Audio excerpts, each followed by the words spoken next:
Hello and welcome to nobody because nobody's watching yet, but I just decided to go impromptu live. I'm going to have to change where that camera is because I don't like looking up and trying to look at the screen at the same time. But, anyways, hey, anybody watching, say hello. Um, I'm just doing a quick impromptu stream to see if I like my studio layout. I've done a couple little changes tonight, and I kind of like them. They give me a little bit more space. Hey, Scott Lemke. They give me a little bit more space here to work with. So I just thought I'd pop on and do a quick live to see if I like how if I like the look, if I like the extra space, if I like the way it's working, if the lighting's good, etc., etc. The only thing I don't like, I will need to order what's on top of this thing here? It's nothing. Oh, that's just some tape. I need to order a extension so I can move that camera over more to the middle so that I'm looking at the middle of the screen when I'm talking instead of having to look off to the side. But otherwise, I kind of like this. Hey, Shadell. So when a few more people pop on, I'll show you what I did here. It's really cool. I found these. Well, first of all, I can go grab them.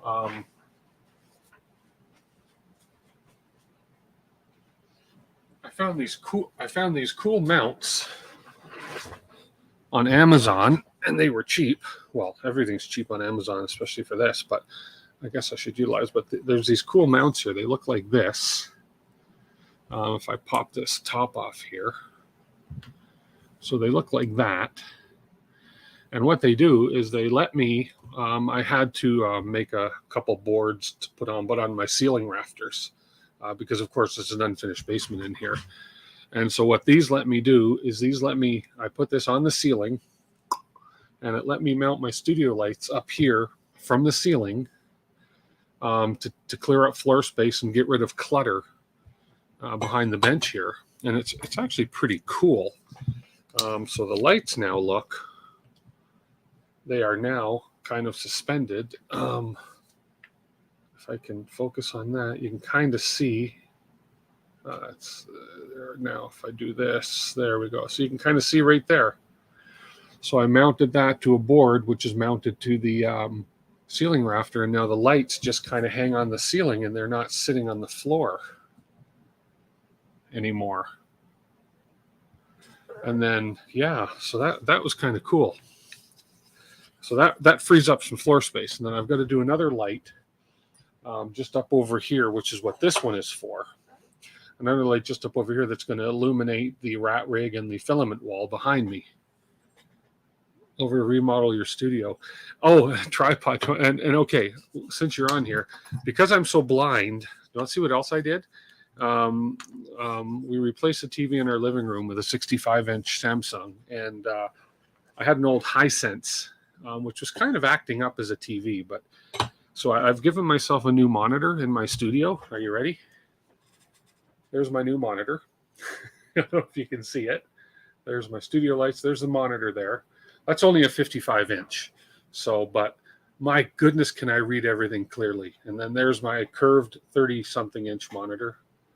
And I have freed up a lot of desk space because there's no longer a monitor right in front of me here. That one is mounted to my fake wall. And there's the camera right there.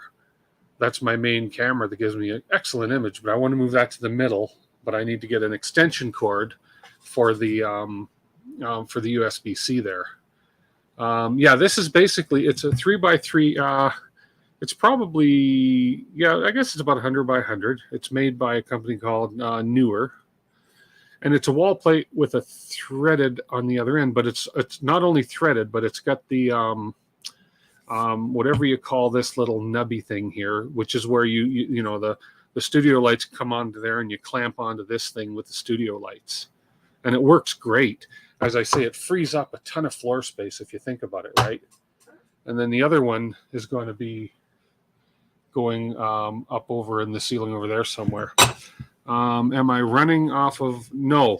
I had an electrician come in last year, And I had an electrician come in, and he added one, 2, 3 additional plugs in the basement here. So most of this stuff, so I'm running, my studio lights are all LED. Most everything over here is running off of a 20 amp circuit, which is fine because I've not come close to running 20 amps through, even with the 2 printers and everything running at the same time. And then everything down that end is being run off another circuit here. Or is that extension cord plugged in over here too? Anyways, no, maybe it's not. So yeah, so I've got they've split the circuits here for me. So yeah, it's only a 55 inch, and I can read the chat without having to go close or back.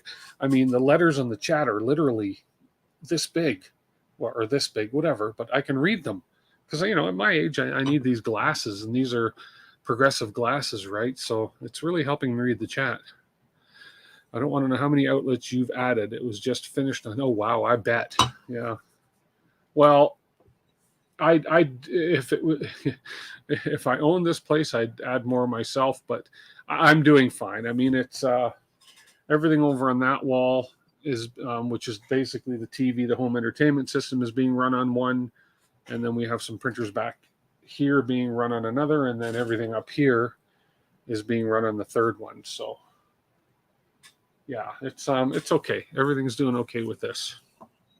So, but the lights being up high and shining down instead of being in front and shining forward are making a huge difference. Even the overhead camera has got, which is actually zoomed in a fair bit right now, but even the overhead camera has a lot better color in it right now as far as what that's like. So yeah. And then it's just that it's just so like, and then there's the bench view. So the lighting on here is much better than it was on the bench view. And I've got a whole lot more bench space now that I got rid of the monitor that was mounted to the bench right here. So I'm kind of liking this.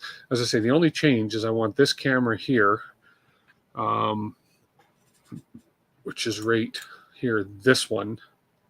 See, it's not even going back to the right spot right now. So that's why I have to kind of manually adjust it for now. Because right now, and plus it shines down on, you can see the top corner of the other monitor I have right there. It shines down on that top corner of the monitor. So if I move it over to the middle, it's going to be much better. But I think I like this setup. The building portion of the bench is over here, so it's not like it's going to be in front of my screen. So I'll be standing up doing whatever. And then, hey, non-fam. And then if I turn on this other camera, hang on. Let me pop this other camera on. So this other camera is my Sony a5100. And that's sort of my workbench camera with a different view of the workbench. And that's this one right here. So this camera is better, and the lighting is much better here as well. That thing in the top left corner, hang on, I got to get rid of that. That was for another stream I did. A5100 display to left. Oh, I got to just move that down under there. There we go. Yeah, so this view is not bad. It's a little dark over here. So instead of the light behind me, I may put there's not really much room for the other light unless I put it up over here and shine it down this way. Oh, that might give too much backlight. So let's just see. Let's see. Hang on.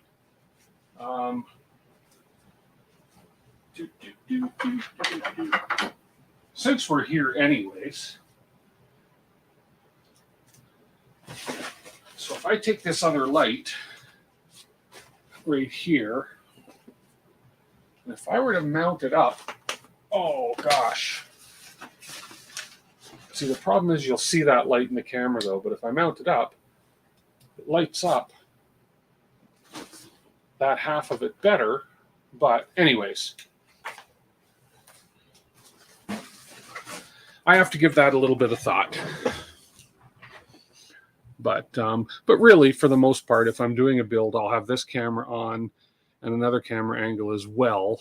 You know, it'll definitely, I mean, because that's not bad. I don't think that's a too bad lighting right there at all. So, yeah. Anyways, love the colors on this thing. Oh, this is great. Can't wait to continue this on Sunday. We're doing belts in bed on Sunday. So, you are too white from the Sony. Yeah. I can darken that up a little bit. If I stand over here when I'm working on something and I peek through, yeah, I'm a little bit white. I've got to adjust the, it's the whole thing. It's a whole balance between white and light. This camera here is really cool. This is that little, little cam. This is that little webcam, actually. The, oh, whatever that brand is again. Anyways, it automatically adjusts for the light. So, like you can see in behind me, it's dark in a sense, although, and it is pretty dark. Whereas if I switch this camera over to there, it will automatically adjust the lighting and brighten it up over there. It's really cool. So, I mean, it brightens it up. It adjusts the exposure and what it needs for that to look good. So, so that's good. And then when I come back here, boom, it's just, I haven't set my home, or I gotta, when I come back to me, it'll then adjust the exposure or whatever, the aperture for me. Well, I'll go the other way. There we go. And it'll adjust the light accordingly. And I'm not nearly as white. It's allowing for the, it's compensating for the different lighting wherever it's pointing. It's pretty cool. So it's got automatic exposure set on it. And with the A5100, I can't really do that because of the way it's hooked up to the system and through the cam link. I have to have it on manual in order to do that. But I could, I can play with it a little bit. So, yeah. But I'm kind of liking it. So, was anybody on Nicholas's stream, Polymaker, on his Twitch stream last night at all? Anybody on here? Anyways, he posted a they were talking about print quality, and they were talking about little torture models and stuff, and so he threw up an image of a model he created for the printer torture test. He said he created this years ago, and he said something about, you know, you don't try to print it, it fails all the time, blah blah blah. So I thought, oh, what the heck? I had ABS on the Voron 2.4, and I'm impressed with how this turned out. This, oh, I don't know if you can see it. There's little animals on it. Like there's a scorpion, there's a snail, there's whatever other little animals are on there, like a lobster, a snail, a scorpion, a spider, and this printed first try. You got your bridging test there. You've got your stringing test on this one. Other than that broken circle part there, that turned out pretty darn good, actually. So I'm saving this. I've taken some pictures, and there it is from above. So I'm taking some pictures because I told Nicholas, I said, I'm running it right now. And he said, okay, post your results on the Discord. So I'm going to. I was quite happy. That turned out incredibly well, considering, number one, I had to slow it down. I slowed it down to 50% because I had my base speed at 100. And that would have just been too fast for some of this stuff. So, but just the fact that those animals, those little animals, that, okay, one's a fly, one's a spider, one's a scorpion, one's a snail. I can't quite make out what the one in the end is, but the fact that I can recognize exactly what those things are supposed to be, there we go. That is so cool. Anyways, so I'm going to post that on his Discord, and we'll go from there. But that, yeah, so that was pretty cool. Anyways, so another one. Yeah, this is an old thing. He said he designed this years ago, and it basically tests almost everything on your printer, but they're running a little contest about designing a model to test one of your tuning features on your printer. But I'd say this passed pretty much every one of the tests, and speaks volumes about the printer. But that just tells me that I've got that thing tuned pretty damn good. So anyways, that is that. So what's everybody else up to tonight? I've got nothing too exciting to talk about. I am having an issue. If anybody's ever printed Voron parts, I have tried 3 different filaments. I threw the first one out. Whoops. And I'm not sure what I'm doing wrong. If I'm doing something wrong, I don't know if this... You generally don't need supports for Voron parts. But I first tried in an ABS Gold on the 2.4. This is the part of the stealth burner. This is the hot end, one of the hot end pieces for the stealth burner for the Dragon high flow hot end I'm putting on it. So the whole print turned out really good, except, see, that's the other thing. This camera's far away now. And for me to do the close-ups, I have to come right up. So the whole thing printed decently. Okay, if you focus on my hand. Oh, it's going to give me trouble. But, okay, you know what? I'm going to use my other camera instead. Let me use this little desktop guy instead. This thing will let me focus in a little better. Desktop camera. Oh, yeah, that'll be a lot easier to show you what I want to show you. So the whole thing printed decent. There we are. It printed decent, except, and even on here, I mean, we're good, but look, except for that overhang. So this printed this way down, and look at that overhang. It's awful. So I thought, okay, do I have wet filament? You know, is there something set on the print? So I went ahead and I changed filament. I did it on the 0.1 in red, and this is Polymaker. No, this is a Sparkle Red from Sparta 3D ABS. And same thing, it's not as bad, but it's this overhang. It's hard to see on the red, but it's this overhang right here. If I can get that in a little clearer, you can kind of see it's not printing clean on that overhang. And, you know, it's worse on the gold, but on the red, and it's just not doing very well in there. And I don't know what that issue is. Whether I need to slow that down, do I need to put supports, do I need better cooling? Like, I don't know. Anyways, this is the only part that I've had this issue with. It looks like it's warping and then printing over, so it's squishing layers. Bigger Fish says you have the same problem with this part. Yeah, well, it's not. Yeah, that's not the bridging. This is the overhang. So yeah, and I don't know if maybe I need to turn the fan on for this part. So because yeah, it does look like it's drooping and then over printing on it, but that's the only part of the whole build that I've had an issue with. So you think it's slicer related. Okay, yours print beautifully with the PIF profile. Okay, I'm pretty sure. I'll check and see if I'm using the PIF profile or not.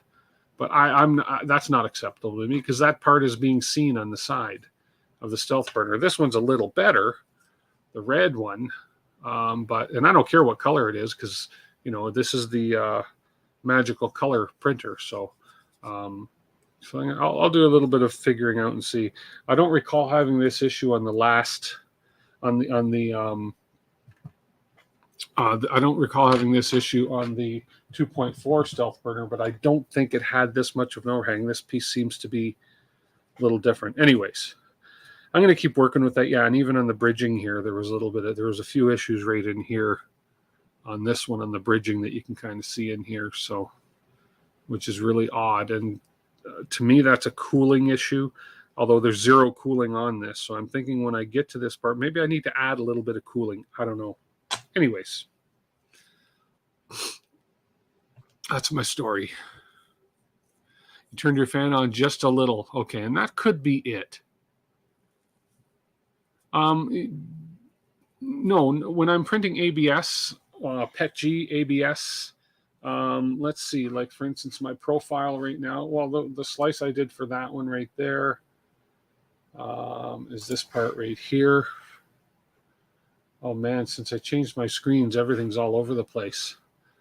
So let me move this over to my other monitor. Oh man, that's massive. When things get over on that 55-inch screen and I drag them over to the 32, they get a little big. There we are. Okay, so on this one, if I switch over here, so this I did in Prusa Slicer, and I'm using the, oh, maybe I wasn't using the print setting that I needed to. I thought I was using it. But yeah, so anyways, on this one, on the print settings, on the filament settings for cooling, we're using zero fan. Zero fan for ABS. I very rarely use fan for PETG. At the most, I'll use 30%. So maybe I'll try printing this with maybe a 20% fan. Only skip part fan when you're printing open air ABS. With ABS likes warm air and you need cooling. Okay, well, see, and I've had cooling off for everything else, and I've had no problems. Like, I mean, here's another piece I printed. It's the for the X gantry, and this is in Sparkle ABS, same brand Sparkle ABS, and not a problem at all. But then again, there's no overhangs on this, right? So, so with zero fan, this printed super clean. Okay, and then, you know, same, all these other parts that are printed, they're printing super clean with no fan and ABS. So I guess what I'll do then is I will turn some fan on and try it again. So I just happen to have the ABS still on this printer, so let me warm it up and we'll try it again. And I won't stream the whole time while I'm printing it, but I want to try it again. So is this it's this one right here? Let me just get the bed heating up to 100. I'll get the nozzle going up to 190 for now while it heats up. And I will reslice it with some fan and see if that makes a difference. Okay, makes sense. I very rarely print. It's funny, yeah, and it makes sense because over here, which you can't really see, but over here on my rat rig, not my rat rig, my FlashForge, when I print ABS in the FlashForge, this is the first generation FlashForge Creator 3, and it's got I don't call it a design flaw, but I call it like an oversight. It uses a single fan. It shares a fan for hot end cooling and for part cooling, which to me says that kind of sucks because I can't regulate my fan speed on my part cooling, but it's never been an issue. And I've even run ABS. So it's an enclosed printer running ABS, obviously with some part cooling, and it's been fine. So okay, that kind of makes sense then. So I will go into, well, maybe I'll give it 30% like I do for PETG. If I go ahead and tell it minimum 0 or minimum 30 and maximum 30. Why are you not letting me change my fan speed? Oh, because I'm in slice mode. Haha. Okay. Oh, because it's locked, because it's for the ABS profile. Same as the system for default. Oh, come on. Just try printing a small overhang test print to dial in your fan speed. It might save you some time and filament. I got tons of time and tons of filament, but I'm going to, first of all, I can't even get this fan to turn on in the slicer. For some reason, it is locking me. Oh, I think the slicer's frozen. I think that's maybe why. No, keep fan always enable auto cooling. Oh, there we go. Okay, I just had to enable cooling. So I'm going to go, I'm actually going to split the difference because it's not bad. I mean, I think it only needs just a tiny little bit more cooling here. So I'm going to try 20, and it's a small part. This only takes a tiny bit of filament, 25%. And we'll just do a maximum of 25%, and we'll do a minimum of 15. No, we'll do a minimum of 0. We don't really need fan. Actually, let's do 5. 15, and then when I go bridge fan speed, bridge's fan speed will be at 25, and table fan for the first 3 layers, that's fine. Full fan speed layer, I don't want to go full fan speed though. So you even print ABS Stealth Burner and you tried it with 40 to 50% fan on all Voron parts. And oh, really? Well, maybe I should just up it a little bit. I guess let me up it a little bit. Let me go 20, maximum 40, and bridge fan speed. We'll go 40 for the bridge fan speed. Let's just see what that does. Just because I want to be an adventurer. And that might care. As I say, every other part has been printing beautifully. But again, no overhangs. Well, there's a slight overhang on this part here. And so there's a bit of an overhang right under here. And it printed fine. It printed really well. So, I mean, this was the same filament. This was actually on the same bed as that other piece that printed too. And this piece printed perfectly. So with no issues. So yeah, it's and the same with this piece here. Although again, there's no overhangs or anything on these things, so not as much as there is on this thing here. Okay, let's slice it. It's a 1 hour and 20-minute print, not a big deal. I'm going to call this the hot end back with fan, and we'll see what it does. So let's go into here and into here, and that's the other one. So let's clear that. We're at 73. We should be okay. Let's just home everything, make sure everything's all copacetic here. And let's go ahead and print the one hot end back with fan, G-code, start print. So we'll try this and see. So we'll see how this works. 60 external, 100 internal perimeter, 100 solid infill, and 135 normal infill. Okay, interesting.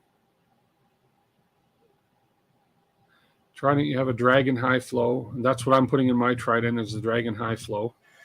So I've got it right here. I didn't open it. It came in with my filament from Sparta 3D. So that's a Dragon high flow. And yeah. On your 2.4 save, you have the same config. You have a Dragon ST standard. Okay. My 2.4's got a Revo in it. So, okay, well, that'll probably fix my issue, I'm sure, then, because it's definitely a cooling issue. It's definitely a cooling issue. I know that. But I thought, well, everything else printed well. Why should I have to have cooling for this part? This part's so special. I don't like that camera being way up high because I have to go. It'd be nice if it's like eye level, but it's tough to put an eye level camera when you have a screen right here, unless I put it right in there.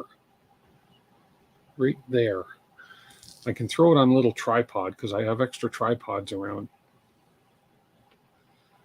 John, can you come and be a tripod for me for my camera? Just stand there and hold my camera all the time. Hey, Trunks. Hey, Tron. Your other 300 V2 gets a Rapido for really high speed, and your little V2 with a Revo obnoxious for printing your CF nylon and abrasives. Cool.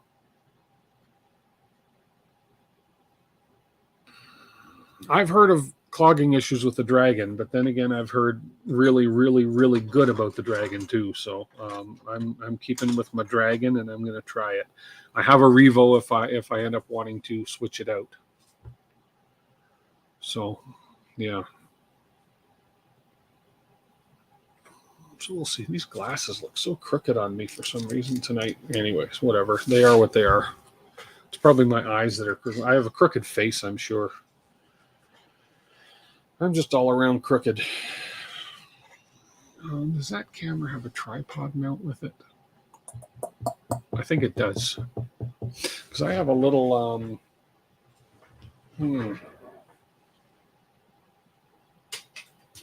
I have a spare little stand right here that I could actually put that camera kind of up in front there. I should try it at about, let's see.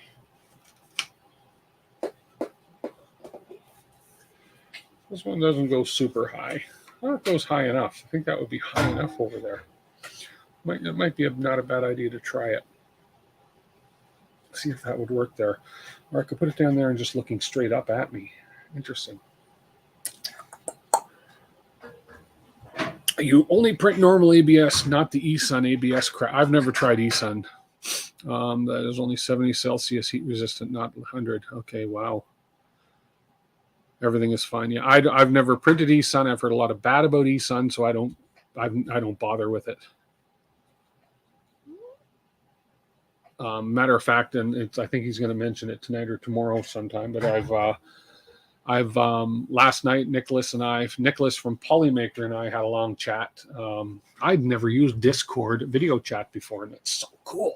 Anyways, he called me up on Discord video chat, and DeWitt 3D is getting into a partnership with Polymaker, so we're going to start doing a lot of Polymaker filament printing in the near future. So we're going to start with a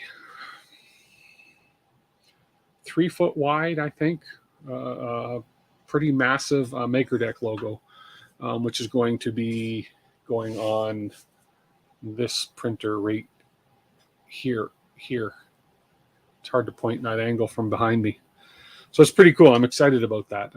I've got Polymaker filament here that I've been trying, and I'm very, very happy with their so far with their ABS and their PLA.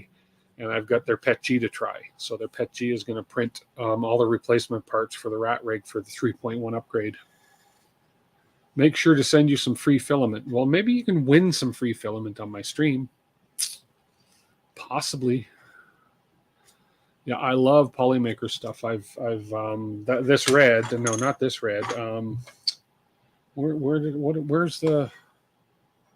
I have some stuff somewhere. I was printing a lot with their red and their ABS. All the yellow parts you see on this printer are Polymaker ABS. So, and it's beautiful stuff. Yeah, I have no complaints about it. Okay, this print is started. Let me just make sure we are going to be laying down. Okay, I want to put LEDs in this thing. It's too dark in there. There's my filament. There we go. Okay.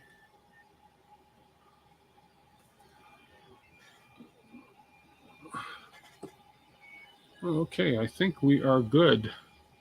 Okay, let's see how that works with some fan. We'll see how that works. I will know that in the morning. You're in UK and you have limited Polymaker supplies. That sucks.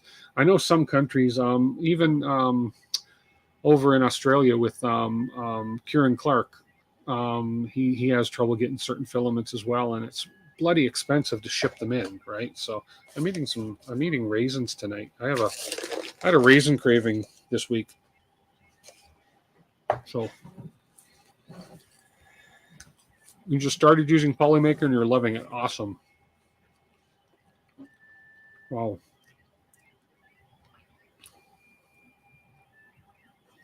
Yeah. No, I'm excited about our partnership that we're going to get into here. I'm working with a few other people, a few other companies for different things. I will be unboxing and reviewing a product that is totally different than I've done in the past. Pretty much not related to 3D printing, but I'm starting I'm getting a lot of people contacting me saying, now let me preface this by saying I have a lot of people contacting me. My camera just froze. Let me see how I can unfreeze this little bugger. I can double click this thing. I can go deactivate, and then I can go activate, and you should be. Why did my camera freeze? Okay, hang on, I'm working on it. Don't you love live streams when stuff like this happens? There, I've got this camera's working. Hey, Hazel Hoonigan, Hazed Hoonigan, thanks for popping in. Appreciate that. Appreciate that very much, sir. This is just an impromptu stream, me testing out my new lighting, my new screen, and my new position for everything. Why is this camera? Why did that camera just lose power? Weird. Let me unplug it from the PC and plug it back in. There we go. It has power, but it is not showing up in OBS. Okay, so get into OBS, double click it, deactivate the camera, activate the camera. There we are. Now we're back. And the camera position is a little low, so we're going to raise it a bit. You don't need to see all my belly. And we can bring it over this way a little bit. There we go. And I'm just going to set that as a default position as a temporary measure here. So we're just going to open this window here. We're going to say main chat, update the position. So that now, where did that icon go? Oh, no wonder it's giving me really weird. And now, if I now change views to say this view, or even further away, this view. Okay, yeah, I've got to work on that camera position for sure. Now I go back to default. It should bring it back to where it was. That's good. Anyways, what I was saying is that because the camera froze, I get a lot of emails. I'm sure, I don't know if John's still on here, but I'm sure anybody that's streaming that has a a significant number of subscribers, whatever, or a good following, I get a lot of emails that say, I want you to try this product. Go ahead, buy it on Amazon, do your review, show us the review, and we'll give you a refund. Don't do that. I don't do that. I call that a paid review. And guarantee if you send me this pair of pliers to review and say, oh, I'll reimburse you after the review, and I go on and I go, these things are a piece of shit, and I review and I say they're crappy, blah, blah, you think I'm going to get a refund for these? Probably not. Even if I did, that's still, to me, a paid review. They're pressuring you to say, oh, yeah, well, you're going to give me this free thing. I better give it a 5-star review. And no, I won't do that. I won't jeopardize my integrity at all. Polymaker's completely out of black on Amazon for WPL. Oh, really? Wow.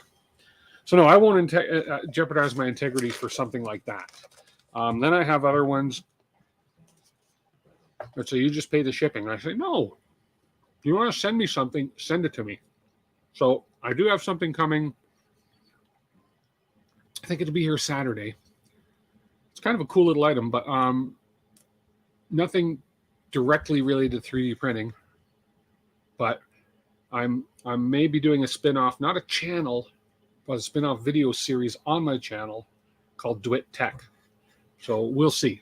I'm thinking it all through, and I'm going to see what happens, because I want to start doing, and it won't be they won't be live. These will be recorded videos, and I want to start getting some more shorter recorded videos on there.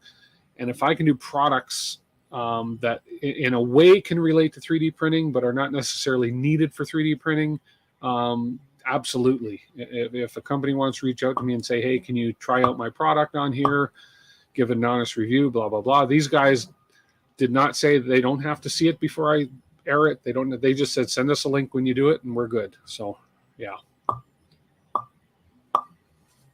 that's just me. Wouldn't it be funny if I got my finger stuck in there, like when you're a kid and your parents say, don't make that face, it'll stick that way the rest of your life. Anyways.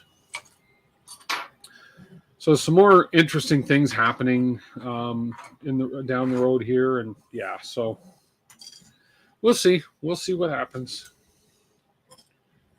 But right now I'm concentrating on getting the Trident finished.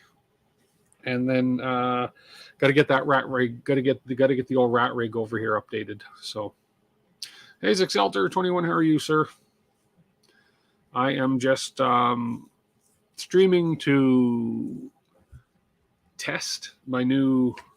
I just did a few changes in the studio tonight. I was getting a little too cramped, so For those of you that didn't see when I showed this earlier, I have mounted my lights on the ceiling with ceiling mounts for the studio lights.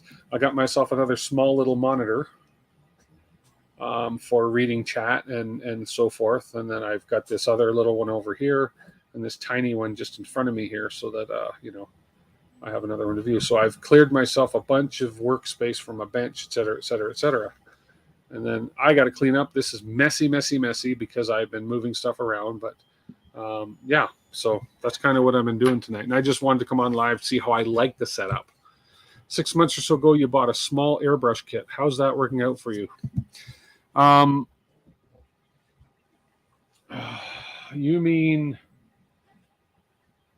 that one that's sitting up right?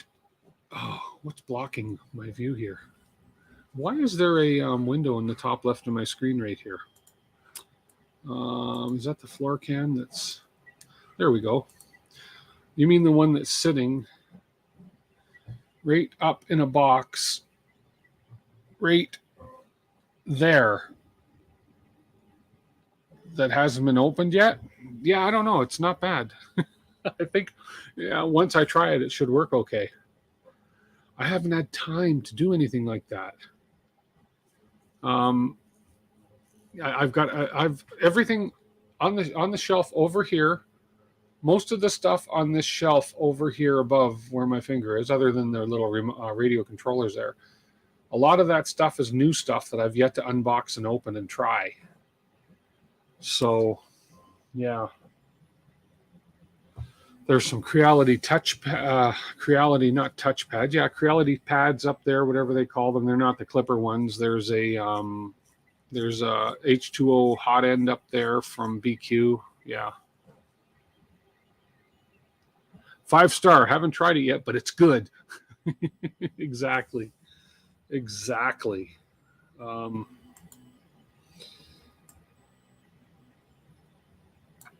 There, and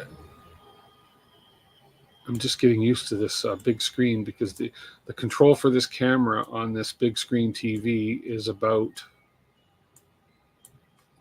this tiny across the bottom of the big screen. So, yeah.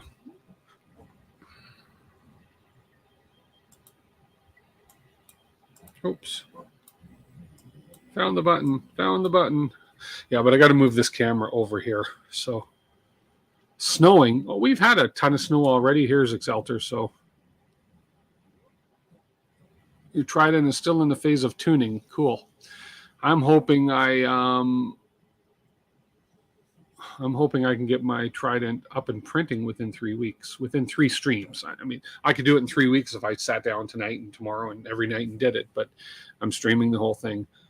What kind of camera is the one that we're looking at right now? It's an excellent camera. It is called a...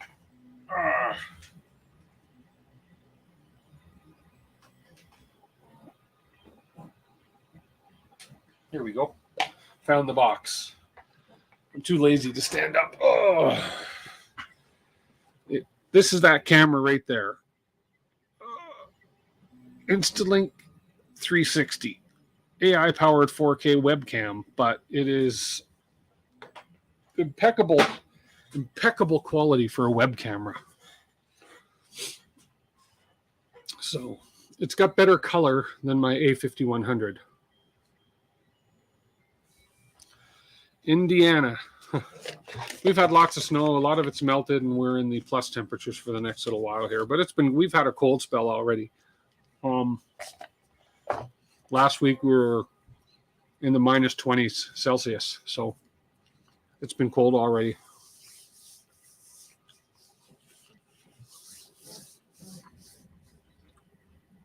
I'm trying to get a hold of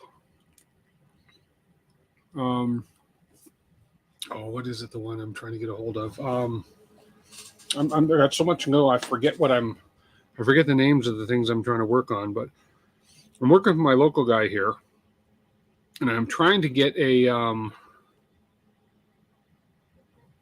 Annex K3 kit. And my local guy's putting together kits here, so I'm trying to get my hands on an Annex K3 kit. So that's something likely won't happen till the new year, because I got to get this rat rig up and running again. But yeah, I'd really love to build a K3. Annex, yeah. You had to figure out how to fire up the old snowblower. Whoa, that much snow, huh? Is the Annex expensive? I haven't. Yeah, Google Annex K3. It's a pretty impressive printer, Tron. I'm trying to work a deal with my local guy here about it with sponsorship, et cetera, et cetera. So we'll see. We'll see what happens. We'll see what happens.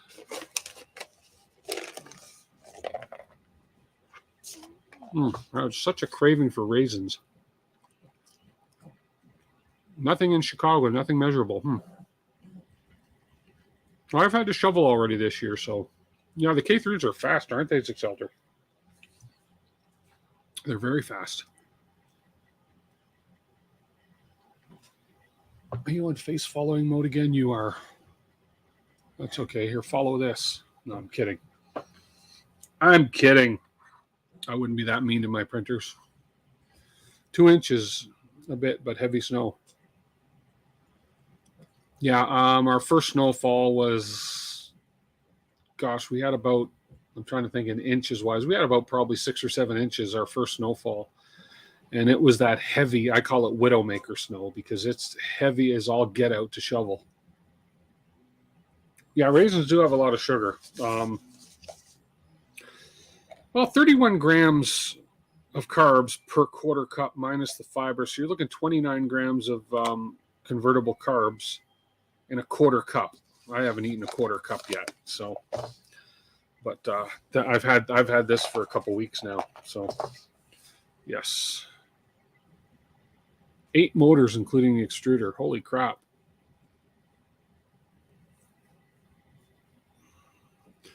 But yes, thanks for the heads up, Joe. I do have to check myself once in a while and watch that.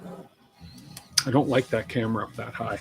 What was I doing? I was working on this thing. I wonder, I'm going to come around the front for a minute. Hang on. I'm going to disappear, but I'm not going to disappear.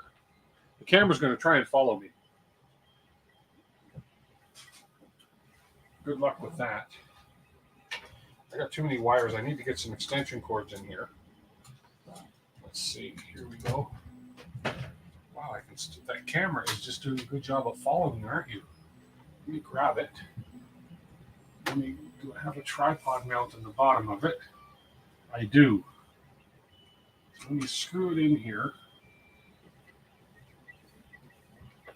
Here we go. Now if I lower it a little bit, or maybe right about there, it might not be so bad. It's so small, it might not really interfere too much. It's just the problem. One of the problems too is I got to get a USB-C extension cable for it. Here we go. Okay, let's see if this is any better. Okay, now you can see my belly now. Let's raise you up. Raise you up. Come on. What, are you offended? Did I offend you now? Here, let's click that. Okay, there. Now let's raise you up. Let's move you to the right. That's not bad. I'm just looking. I look a little higher to see the screen. I'm just over here to see the chat, and then the camera's right there. That's not bad. I don't mind this. I might raise the camera a little higher. And it's not really interfering too much with my screen. Okay, loosen this. Raise you up just a little bit. Move you over here a little bit. Let's see. Come on, sit flat. There you go. There, I don't mind that. That's not bad.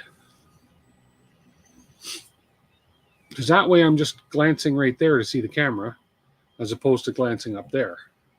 So here, and then I glance here to keep an eye on the chat. Although, yeah, the camera's still following.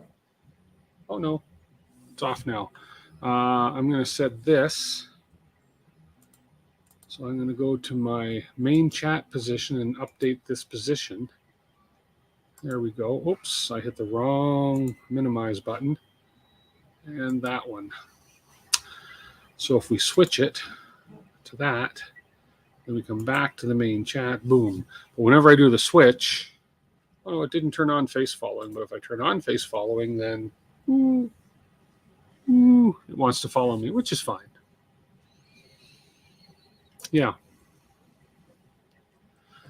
How about when I'm working? When I'm working, I don't do the follow, or I'll switch to this camera. If I'm doing a build over here, I'll switch to this camera over here, right there. And I'll switch. I'll have the overhead camera, which I think I can zoom out of this thing a little bit. That's zoomed in a fair bit right there. So I can zoom out of that overhead a little bit. And I can move the overhead around as I need to. I just got to work on a bit of the lighting issue with the overhead. So let's move you back. Oh, wrong way.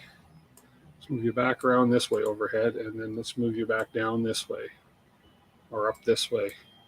Oh, come on. Now you're being stubborn. There we go. So the overhead camera has a built-in gimbal as well. But obviously you don't want it to be on follow your face mode or anything like that. So anyways, I'm trying to get better overall camera angles and views and stuff, but minimizing the cameras I use. So the main ones so far are this one here. We have this one over here, which gives us this view here, which is the A5100. We have our desktop camera, which is this one right here for doing close-ups on the desk. We have the overhead camera here.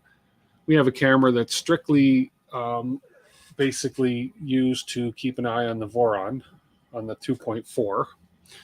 And then I have what I call my floor camera, which I can move around anywhere. I think it just crashed. No. Oh, I see what's happening.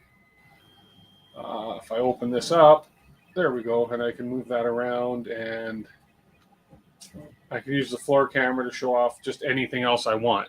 That's the other 0.1 that I've got to finish the hot end on and so forth. So, yeah. The desktop has issues with the light in the background. The desktop. This is my desktop camera. Actually, I can control the amount of light that comes into these things too. So I can always dim that down a little bit. This one here is having a few issues with some of the lighting. I've got to work on that. That's the A5100. So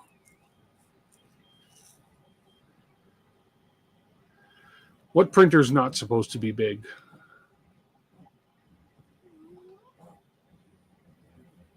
Oh, the 0.1 is a 180.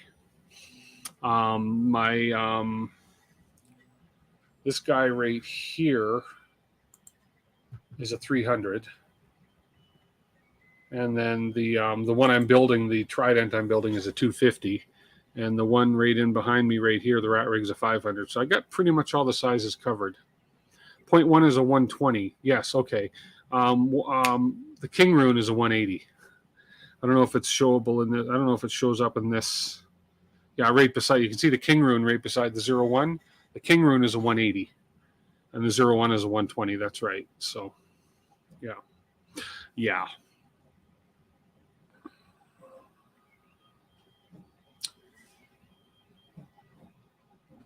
See, this camera does a good job. Like right now, I'd say my face is reasonably exposed. I can manually adjust that too.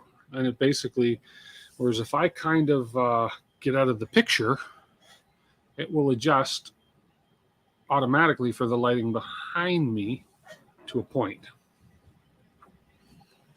The good old cheapo King Rune, it's a good little printer. It's not a bad little printer at all. Yeah, I'm still going to move this camera maybe over this way a little bit, because when I'm right now I'm staring at chat. And it'd be nicer if I'm staring at chat if I just kind of glance over to the camera versus turning my head to the camera to look in the camera. Not that I have to look in the camera, but anyways. Yeah, but I need a longer USB-C cable. It's only got about a 4-foot cable on it. I can get a $12. I can get a 6-foot extension from Amazon. So, time to get a teleprompter for chat. Ooh, with this little screen I've got right here, I could probably fit multiple screens in it. Matter of fact, if I not minimize, but if I make this screen smaller, I mean, oh, I don't want to close it. Cancel. I don't want to leave chat. I hit the wrong button. So if I make this screen smaller, so hang on, let me show you on here. So you can kind of see the amount of real estate I would have on here. So right there, so there's my StreamYard window. There's a chat, which I can read real easy. Then I have that whole other part of the screen. I mean, this is like 4 standard size screens in one. It's pretty cool. And I just thought there's a way, don't bring the camera over to the chat, bring the chat over to the camera, because there's a camera right there. So, am I going fishing? Maybe.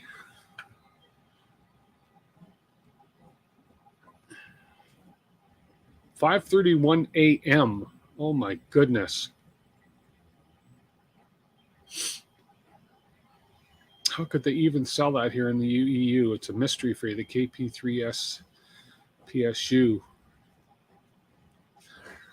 Hey, 3D Experiments. I'm not a night owl. It's only 9:30 at night here.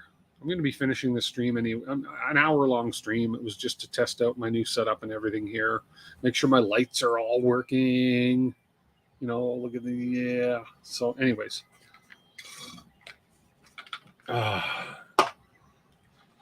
We'll see. I put all my lights, for those of you that didn't see, I got a few of these things. These are ceiling mount. Boom, you mount them on the ceiling and you can put your studio lights, clamp your studio lights on there. Clears a whole crap load of floor space. This camera's too dark right now. What's going on with this camera? Let's make this window big again.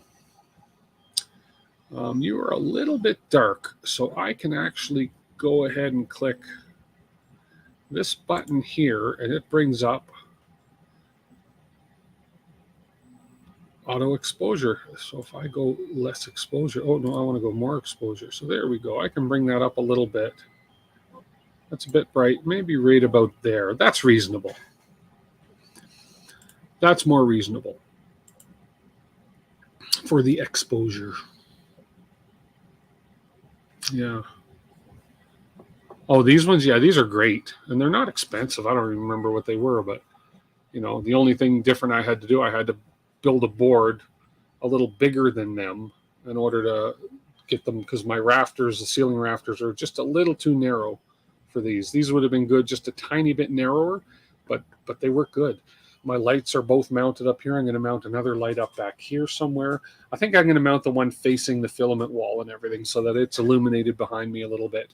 And yeah, it's saved me a ton of floor space. So it's allowed me to bring in this new small screen I've got right here, which, you know, I'm looking one edge to the other edge. So branded Neewer, 20 pounds. Wow. No, I think these were like $12 a piece or something on Amazon Canada. There's different brands of those too, though, right? So there's a whole bunch of people that are selling them. Okay, Q, I just saw you say goodnight. Go to work. Goodbye. Oh, 20 euros. Okay. Pounds, euros. Yeah. I'm not even sure what the Canadian dollar is doing against the euro right now, so I got to shave a little bit. But this is Movember. I'm growing back the goatee part. Boo, boo, boo, boo, boo. So I'm just letting it all grow to get a base to shave around. This way. So maybe I'll let it just grow really long. No, I think my wife would divorce me if I did that. So, yeah.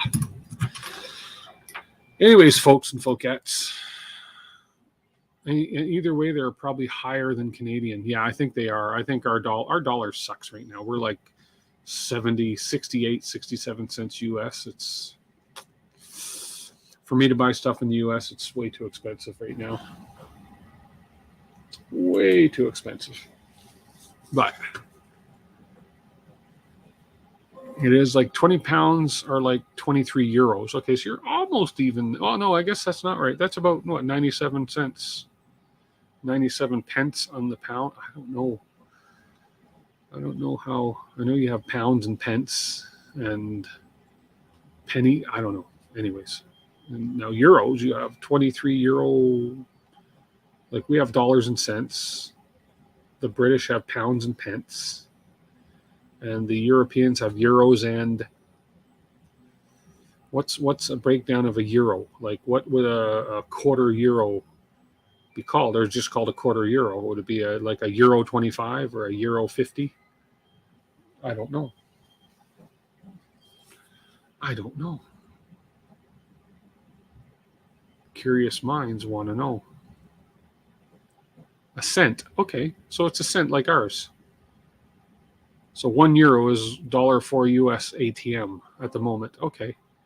That's not bad because $1.04 US to buy a euro. Wow. So you're stronger than the Canadian dollar, a euro cent. Okay. You're stronger than the Canadian dollar because 1 Canadian dollar buys about 70 cents US.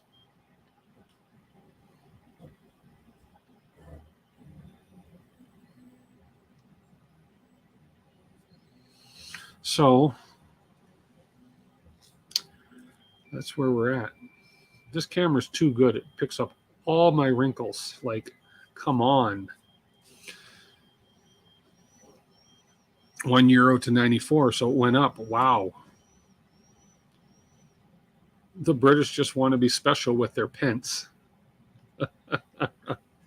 Well, pound and pence. It kind of makes sense if you know the system, right? Just like the peso. The pesos really confuse the crap out of me. Anyways, 1 Australian dollar is 67 cents US. So the Australian dollar is probably pretty close to the Canadian dollar then. So, wow. Yeah, because we're about 70 cents, 68 to 70 cents US rate at the moment. Just depends on where you're buying from. Everybody has their different rates. You know, the bank has one rate and then everybody else just puts whatever they want for their rate. So, yeah, so it sounds like the Australian dollar is pretty close to the Canadian dollar. So, yeah. Except our money's plastic. Do you guys have plastic money? I know Europeans have plastic money. The euros are kind of plasticky. The American dollar is still paper. I'm not sure about the Australian dollar, though. 1 Canadian is 75 US. Okay. 75? Oh, really? Okay. Now, that's probably the published rate.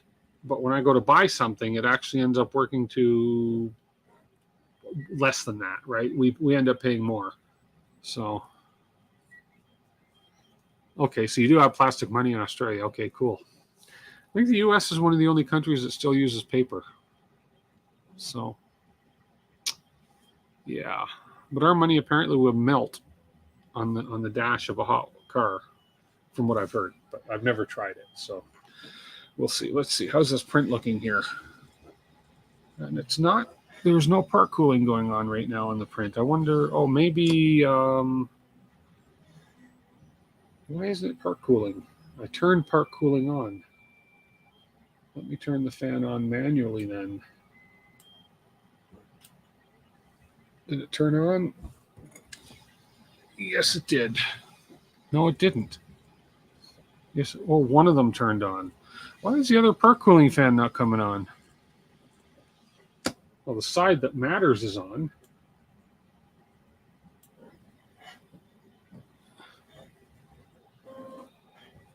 Oh, there they are. Oh, weird. There it is. Okay. So my part cooling fans are on right now. I'll leave it at 35%. No, 40%. Let's go to 40%. Yeah, and they're both on. Okay, good. Well, we'll see if that makes a difference in this print. King will not be in the banknotes when they reprint. I've heard they're not. I mean, to me, it's a waste of freaking money if they replace all the banknotes with King Charles when there's so much in circulation with Queen Elizabeth right now, especially on these plastic notes that are going to last years, right? So I don't think they will either. I think it's a dumb waste of money. The coins are brass and other alloys. The bill is like a strong paper mix. Oh, okay, cool. Our coins, a lot of our coins have a lot of nickel in them. We did they get rid of the penny in the U.S.? We no longer have a penny. Our smallest denomination now is a nickel. And so if you're going to the store and you pay cash, it's either rounded up or rounded down. So if you're at $2.04, it's $2. If you're at $2.02, it's $2. If you're at $2.03, it's $2. If you're at $2.04, it's $2.05 type thing. So we round up and round down. I would love to have all those pennies from across the country that are rounded up and rounded down. I could be freaking rich. A penny at a time. I'll take it. You still have pennies in the U.S.? Okay, interesting. Because apparently it costs more to make them than they're worth, which is what I heard why Canada stopped. And they're getting close to that with the 5 cent, with the nickel. So, yeah. What is it with U.S.? They still have the penny. They still use paper bills. I don't know. It's different. It's different. Mind you, major country, it costs a crap load of money to get rid of the penny, and it will cost a crap load of money to switch from paper bills. So you still have a 1, 2, 5, 10, 20, and 50 cent. Yeah. I have a kit. Does it have a penny in it? Let me see. Let's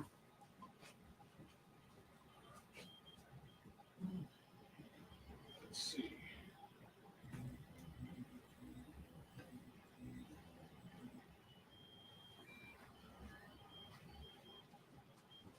Yeah, I used to collect coins, and this one here, these have yellowed a bit, but they can be polished clean again. But I have a kit here that has, it's got $1. These are all the what are called centennial coins. So we have the 50-cent piece, the centennial dollar, the 25-cent piece, the dime with the fish, the nickel with the rabbit, the quarter with the cougar, and the penny with the bird. Oh, and this is what's this other one up here with the wolf? Well, that's a 50-cent piece with the wolf. Right here. Whoops. Right here, 50-cent piece. And the one in the middle, oh, I didn't realize that. That's the one here that's a $20 gold coin here. So this is quite a collector's piece right here. And these are all uncirculated. These are called, it's a proof set from the Canadian Mint. And then there's the back of them. It's pretty cool. A dollar coin. Yeah, I've got a whole bunch of the US $1 coins. $2 bills. We gave up the $2 bill. We have a loonie and a toonie.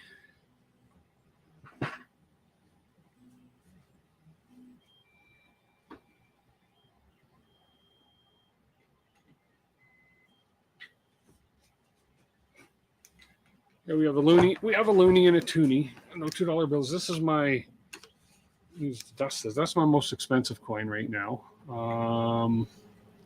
Right there. It's a $200 coin depicting the animals of the ocean. And that's with the queen, blah blah blah. So yeah.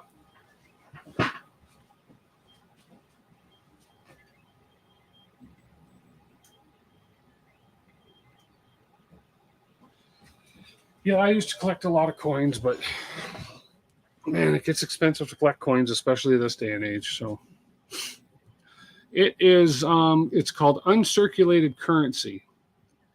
Now, I cannot actually take that to a store and say, give me change. They don't have to accept it because it's called non-circulated currency.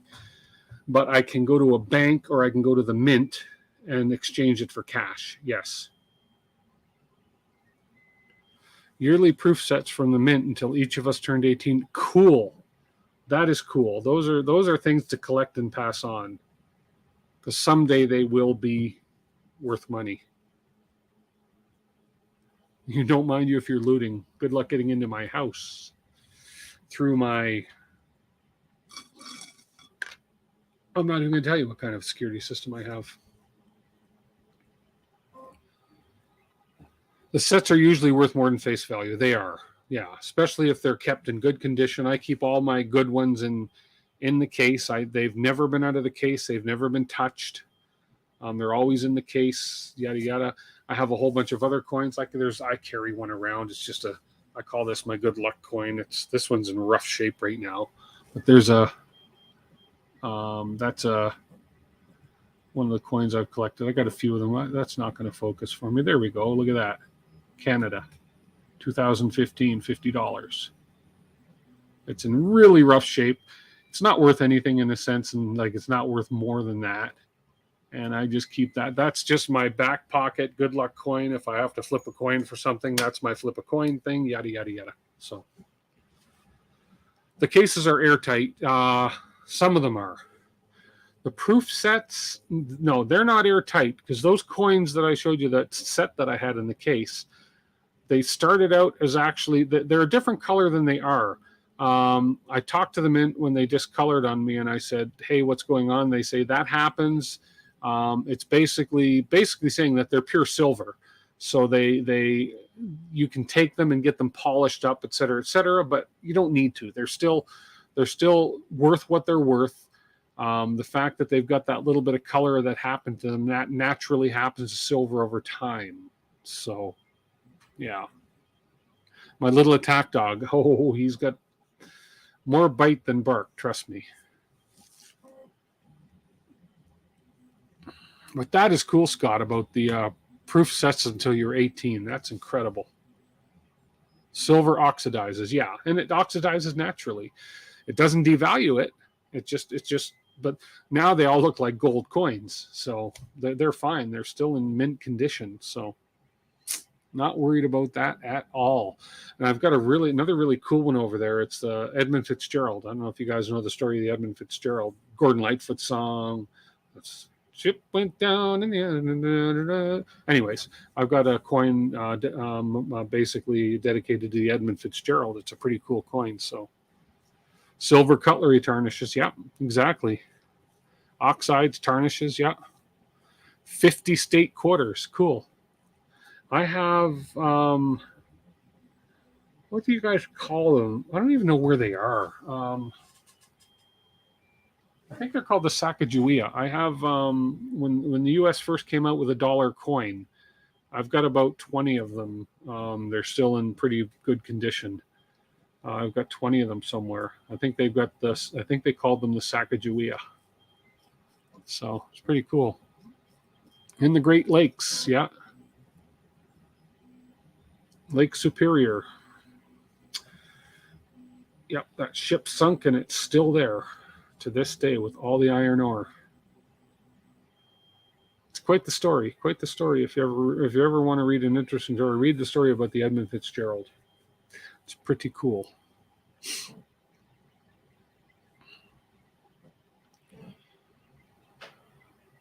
Yeah, I don't think the dollar coins ever took off in the States. I've never spent one there. I just got a bunch when I was down there one time, years and years ago. I don't think it ever took off in the States though. They still use the bill.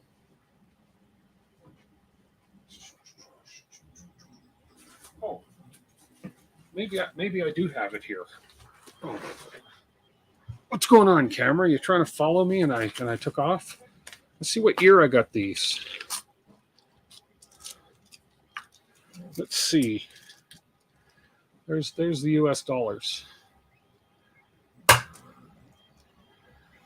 Oh no, that's a Canadian one. That's the Terry Fox one. Half of these are the US dollars. Let's see, where is it? There it is. Right there. This is an even different one. This is $1. Yeah. No, there's a couple different US dollar coins. Oh, look at that. Okay, here's another one. There's a Sacagawea. Okay, so right here, they look like loonies. Yeah, if that'll focus. Come on. There we go. So that's $1 United States dollar. And then that's the Sacagawea on the back. I think that's what her name is Sacagawea. And then I also have one that's Thomas Jefferson. Thomas Jefferson on the back. And that's where's the top of this? And it's got the Statue of Liberty on it on this side. And that's a US dollar as well. So there's a few different ones actually. Yeah. There's one with Millard Fillmore. I don't know who that is. Millard Fillmore or Willard Fillmore. So there's quite a few of them on it. A few of the US dollars here. So I just keep them in an old, these coins, they fit perfectly in an old film canister. I've had, these came out in, where's the date on this? Oh, wow. So small.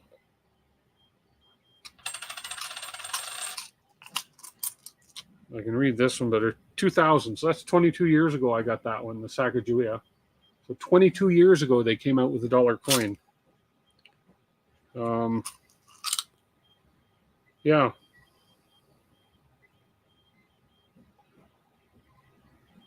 This one's even different. They all have different images on them. So yeah, 22 years ago. Who'd have thunk, right? Now smell my fingers. Nothing bad. Nothing bad. And then I used to travel a lot, and I collected coins from traveling. And I've got euros. I've got Bermuda money. I've got, wow, this is Grand Cayman money. Oh, sorry, this is Belize. I've just always collected coins. I don't even know what half of these things are. Oh, that's 20 Jamaican dollars, which is not worth much. Yeah. So that looks like Abraham Lincoln. Oh no, that's the Excellence George William Gordon, national hero. Well, that's Jamaican money. Yeah. So there we go. Whole bunch of different coins from many of the countries around the world. This one is, that's another Jamaican. How come I got so much Jamaican money? I wonder. If you want to annoy the cashier, pay dollar coins and $2 bills. In the U.S., I've got a $2 U.S. bill. They're not popular. There's an old 50-cent U.S. piece with John F. Kennedy on the back. JFK. Do you know that on the 50-cent piece, most people probably know this, especially if you're from the States, but if you look on the back of the coin, there's a little mark on his neck. There's an X. You can just see an X on the bottom of his neck there above the word "we." And from what I've heard, that X marks the spot where he was shot when he was assassinated. So, yeah. I think that's interesting that they did that on those coins. So,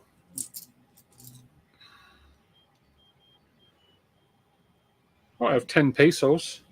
Anyways, enough of that. It's almost time for me to get some sleep. Where are my bills? Well, I got some. I think this is all coins, and none of these are worth much. In all honesty, these stuff in here, nothing's really worth much. I mean, there's an old Canadian penny. There's an old Canadian quarter from 1963. There's an old. Anyways, I just have this thing about collecting coins. Ooh. Yeah.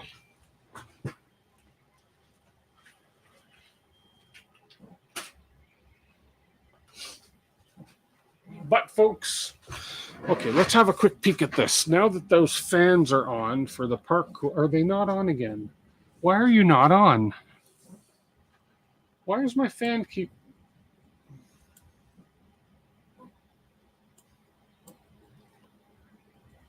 Stay on. I don't know why it keeps shutting itself off. Anyways, Steel US cents. Yeah.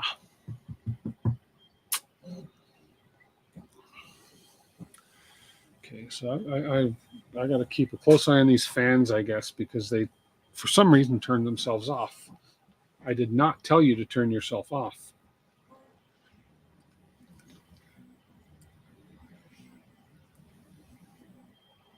I wonder if it does it when it switches layers.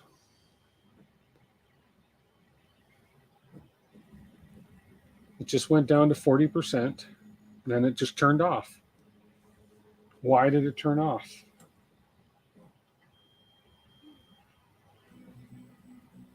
Okay, I'm going to turn it on again. During the war, they made pennies from steel. Cool. Those would be collector's items. I got to wash my hands now after handling all those coins. So we're on layer 39. I want to see when it switches layers here. I want to see when it switches layers. So right up here under my picture, you can see layer 39. And you can see there we got the fan going at 45%. So let's see when it switches to layer 40. I'm not touching anything. If it automatically shuts the fan off.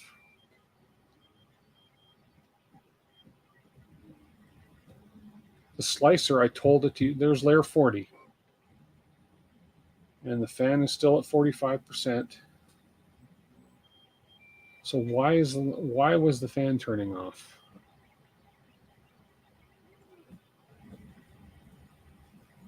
Might just be running it on overhangs.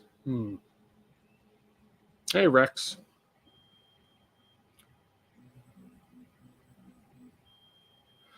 If I set the main fan ratio to be greater than 0 in Slicer, Prusa Slicer tells you when the fan will be on. In the Slicer, where is Prusa Slicer? Where'd you go? Right here. Filament. Oops, filament settings, cooling. Fan speed, minimum 20, maximum 40. Bridges fan speed 40. Enable auto cooling. Auto cooling. Maybe that's why. Maybe I shouldn't have had. I should have had keep fan on always at that speed instead of auto cooling. Okay. Okay, so the slicer's trying to auto cool. That's why.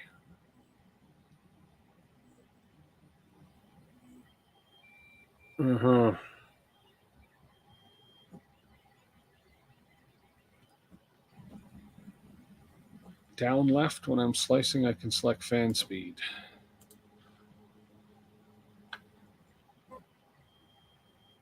Bridges fan speed. Fan speed.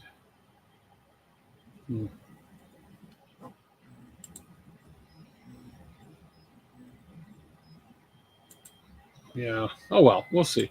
It stayed on now. It hasn't turned off now. Oh, in the sliced part view. Oh, okay, let's see. I see what you're saying. In the sliced part. So if I go over to Plater, and where's how come you're not? Right there. Okay. Those are my feature type. Let's go and show my fan speeds. Okay.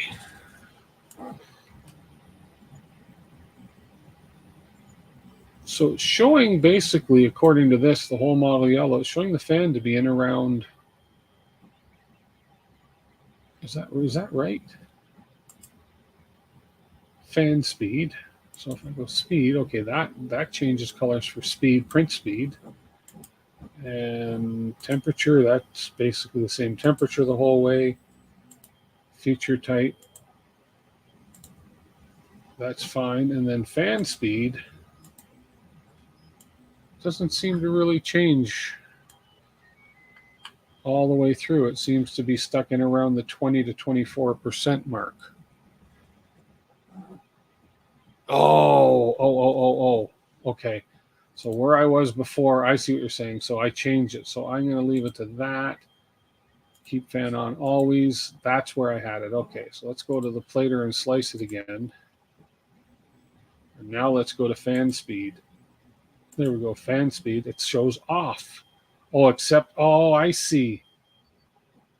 Okay.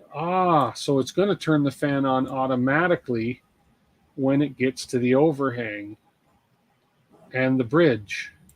So there's the bridge. There's the overhang. Okay. I've never looked at that view before. I've never clicked and looked at the fan speed chart before. That is cool. That's why it's turning off. Once it gets to these upper layers, it's going to turn the fan on like I asked it to. So yeah, right under here. So we have a bridge here and we have a bridge over here. And then there's troubled water underneath the bridge. So and then on the overhang from this part up, we're going to get the cooling. Okay, that makes sense now. Okay. I've never looked at that fan chart in Prusa Slicer before, so minimum layer time is not met. The more you know. Yeah, exactly. I learn something new every day. So I'm fine with that. And the fan is staying on now at 45 anyways, so and having the fan on is not affecting the print quality whatsoever. So I think we're going to be okay.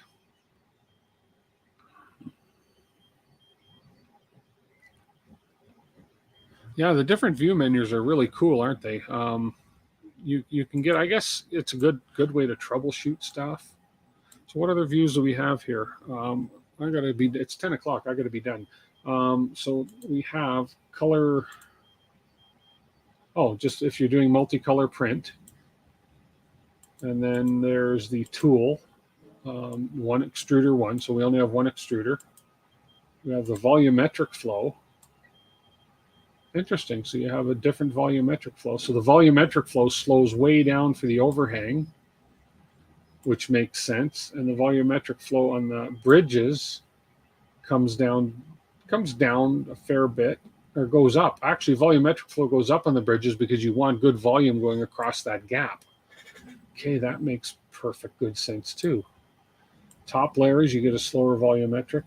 It's pretty cool. Now what is there? There's temperature, which is the same all across the board. And then we have fan speed. So there's the overall speeds.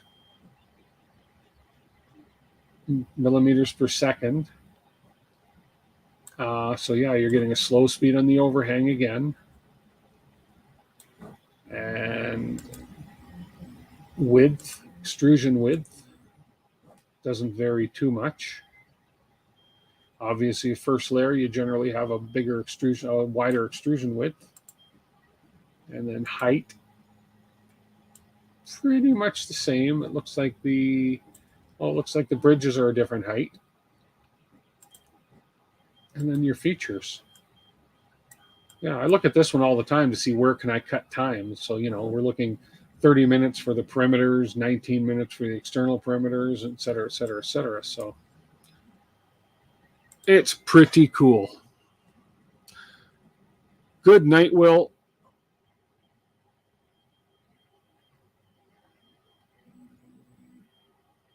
Yeah, okay, that makes sense, DJ Natty. Yeah, it's printing slower on the overhang, turns on the fan because the minimum layer time is not met, which is what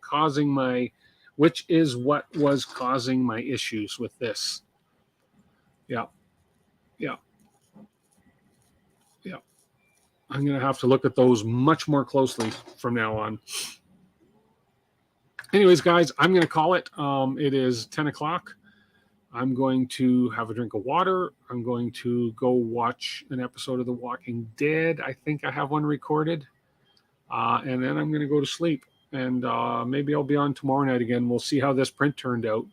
So it's all good and cool. So we are going to call it a quit. Call it a quits. And we will catch all you guys later. Thank you so much for hanging out with me. I appreciate it. Have a wonderful night. Sleep well. And if you're just beginning your day, have an amazing day. Take care, guys. Bye for now.